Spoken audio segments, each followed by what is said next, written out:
ये उन बेसिक सवालों में से एक है जो हमें बचपन से ही रटाए जाते हैं। आप में से बहुत से लोग ये भी जानते होंगे कि माउंट एवरेस्ट का नाम एक अंग्रेज अधिकारी सर जॉर्ज एवरेस्ट के नाम पर रखा गया था। लेकिन जो आप में से बहुत से लोग नहीं जानते होंगे वो ये है कि जिन सर जॉर्ज एवरेस्ट के नाम पर माउंट एवरेस्ट का नाम रखा गया, उन्होंने न तो कभी माउंट एवरेस्ट की ऊंचाई मापी और न ही वे कभी अपने जीवन में माउंट एवरेस्ट के आसपास भी फटके।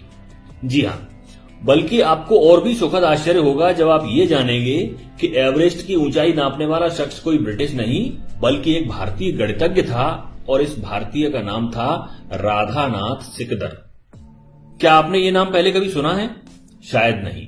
हम में से बहुतों ने नहीं सुना होगा, क्योंकि हम जो इतिहास पढ़ते हैं वो ज्यादातर वही है जो अंग्रेज या विदेशी इतिहासकार हमारे लिए छोड़ गए हैं।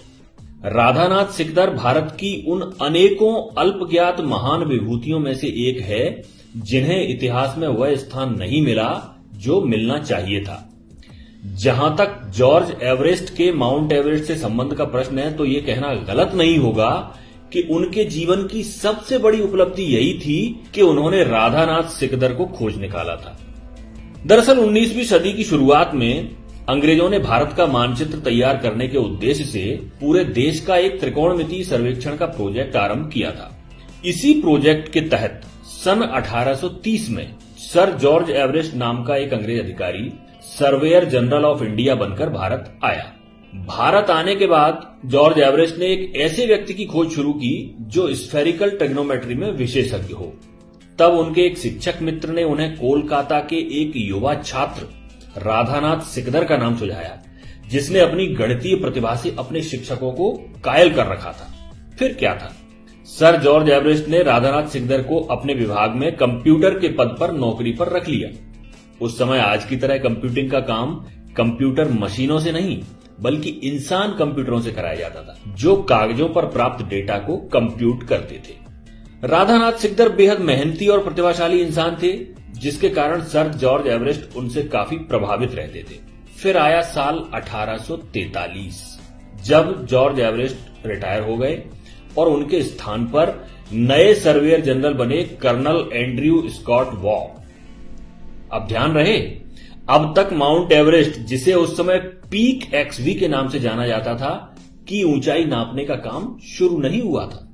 ये तो कर्नल एंड्रयू स्कॉट वॉ थे जिन्होंने राधानाथ को पीक एक्सवी की ऊंचाई मापने का काम सौंपा। राधानाथ अपने काम में जी जान से लग गए और सालों की कड़ी मेहनत के बाद आखिर 1852 में पीक एक्सवी की ऊंचाई बताने में सफल हुए।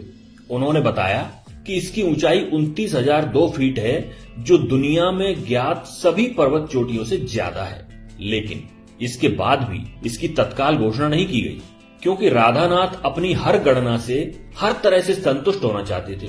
सभी आंकड़े एक बार फिर से जांचे गए और आखिरकार 1856 में जब वे पूरी तरह संतुष्ट हो गए, तब इस बात की आधिकारिक घोषणा की गई कि पीक एक्सवी ही दुनिया की सबसे ऊंची चोटी है। इससे पहले कंचनजंगा को दुनिया का सबसे ऊंचा पर्वत शिखर माना जाता था। खैर, अब बारी आई पीक एक्सवी का नाम रखने की। अगर भारत उस समय आजाद होता तो बहुत संभव था कि उसका नाम माउंट सिकदर या माउंट राधानाथ रखा गया होता, लेकिन उस समय तो हुकूमत अंग्रेजों की थी। तो कर्नल एंड्रयू स्कॉट वॉ ने उस चोटी के लिए नाम चुना माउंट एवरेस्ट। यह नाम उन्हीं सर जॉर्ज एवरेस्ट के नाम पर था जो कर्नल एंड्रयू स्कॉट वॉ के पूर्व भारत के सर्वेयर जनरल हुआ करते थे।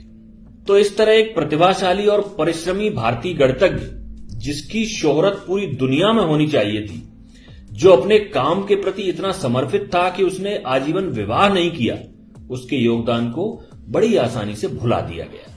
लेकिन उस समय तो जो हुआ सो हुआ, शासन अंग्रेजों का था और हम ज्यादा कुछ कर नहीं सकते थे। परंतु दुख की बात तो यह है कि आज इतने सालों के बाद भी जब भारत आजाद हो चुका है, हम में से ज्यादातर भारतीय अपने ही देश के इस महान गणितज्ञ का नाम तक नहीं जानते हैं। क्या आपको नहीं लगता कि हमें अपने बच्चों को इतिहास के इन भूले बिसरे नायकों के बारे में बताना चाहिए? क्या यह अच्छा नहीं होगा कि हम जब भी किसी बच्चे को माउंट एवरेस्ट के बारे में बताएं तो उसे साथ ही साथ राधानाथ सिकदर के बारे में भी बताएं? अपने विचार कमेंट में जरूर बताइएगा। जल्दी हाजिर होते हैं आपके समक्ष एक नई जानकारी लेकर।